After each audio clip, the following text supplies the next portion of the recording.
It's 5:40 on the 12th of August 2025. In the South China Sea, near the Spratly Islands, the British carrier HMS Prince of Wales suddenly detects multiple Chinese warships closing in. Alarms echo across the steel decks. Sailors sprint to battle stations, strapping on gear, manning consoles, scanning radar screens. Outside, three massive silhouettes cut the waves. China's Type 055 cruiser Nanchang and two Type 52D destroyers. Their warnings blare on open radio channels, demanding the carrier turn back. Tension spikes. The Royal Navy ship holds course, asserting freedom of navigation. Helicopters spin up. Sea Scepter crews snap safeties.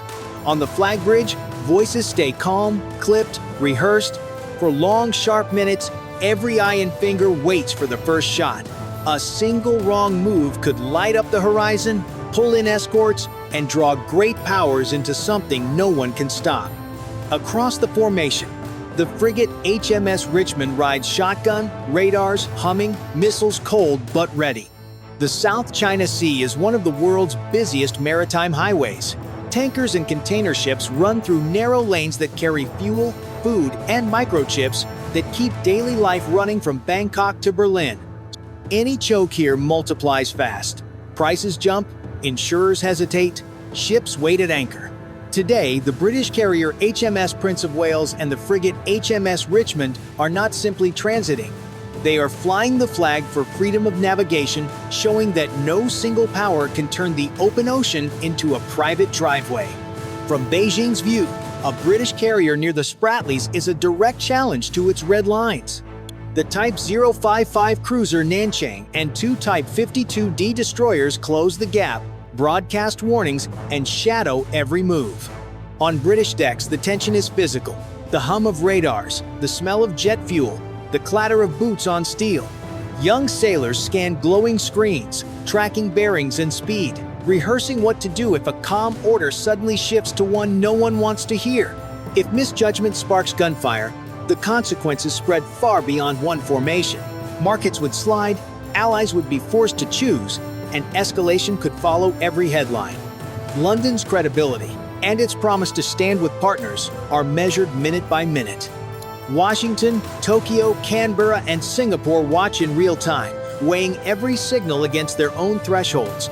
In this chessboard of reefs and sea lanes, restraint can be as strategic as resolve.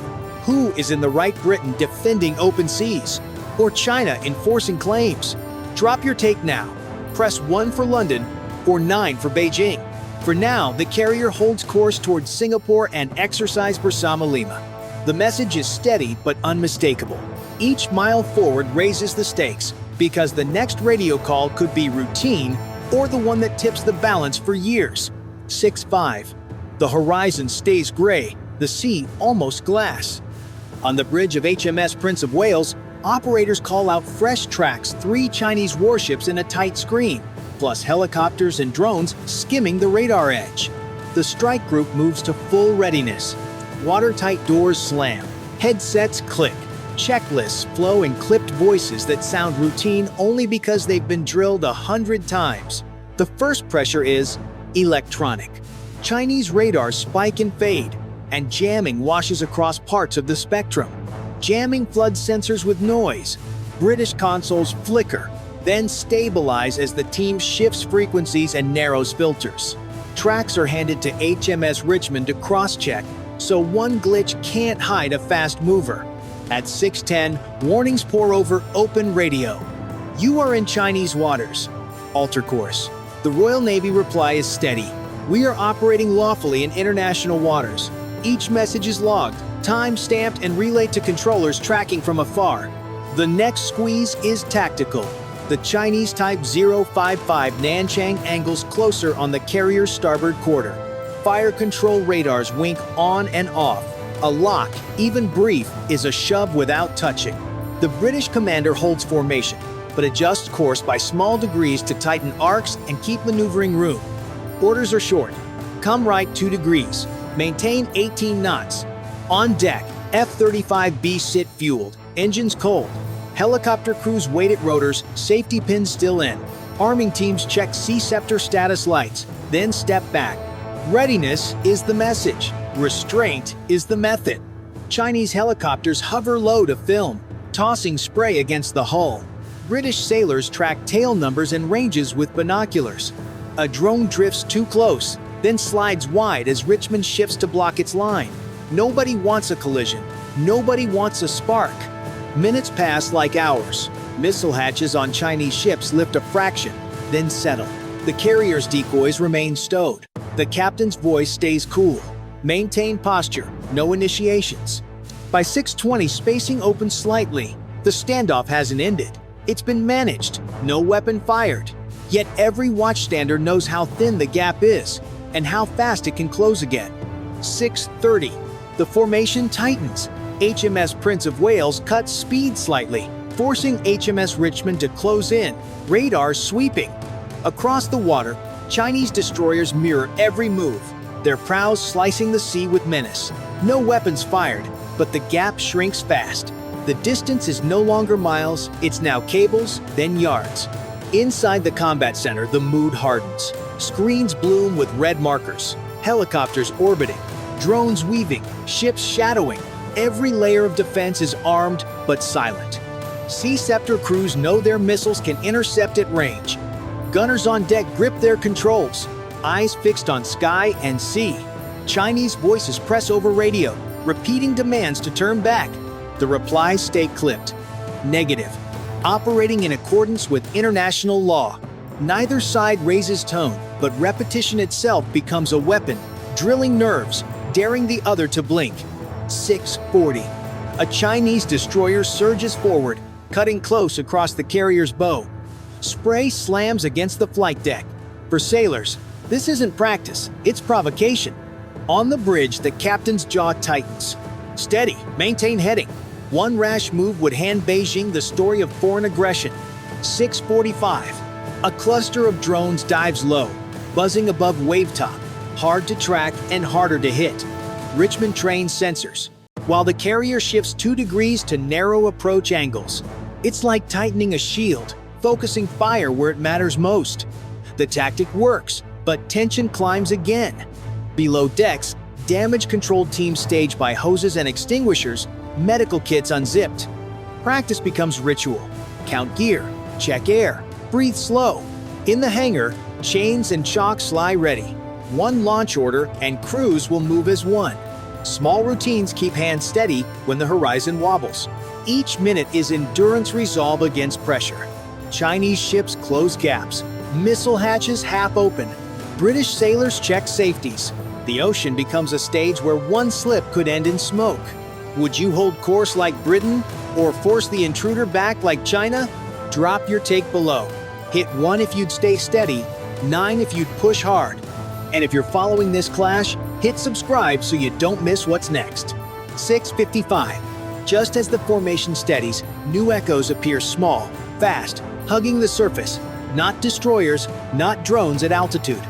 These are fast attack craft, sleek hulls racing low, almost invisible against the clutter of waves. The Chinese have added another layer, swarm tactics, harder to track, harder to hit. On the bridge of HMS Prince of Wales, tension spikes again. The ship was postured against cruisers, destroyers, and aircraft. Now dozens of smaller targets stream in from multiple bearings, each one capable of carrying missiles or explosives. They are cheap, quick, and deadly if they slip through. Orders ring out. Bring phalanx online, clear arcs. On Richmond, sailors swing light cannons toward the sea, lining up for close-range defense.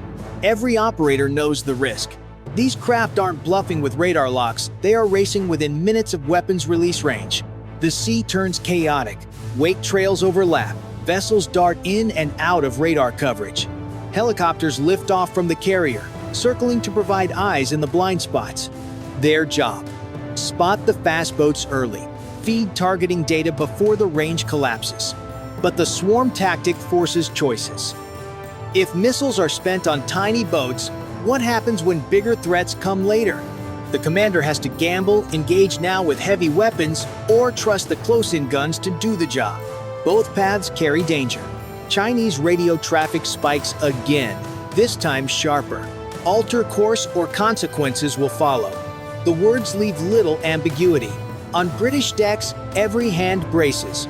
Fingers hover near triggers, eyes fixed on the white streaks cutting toward them. This is the moment pressure becomes crisis. Warships facing warboats, technology against numbers, resolve against speed. 7.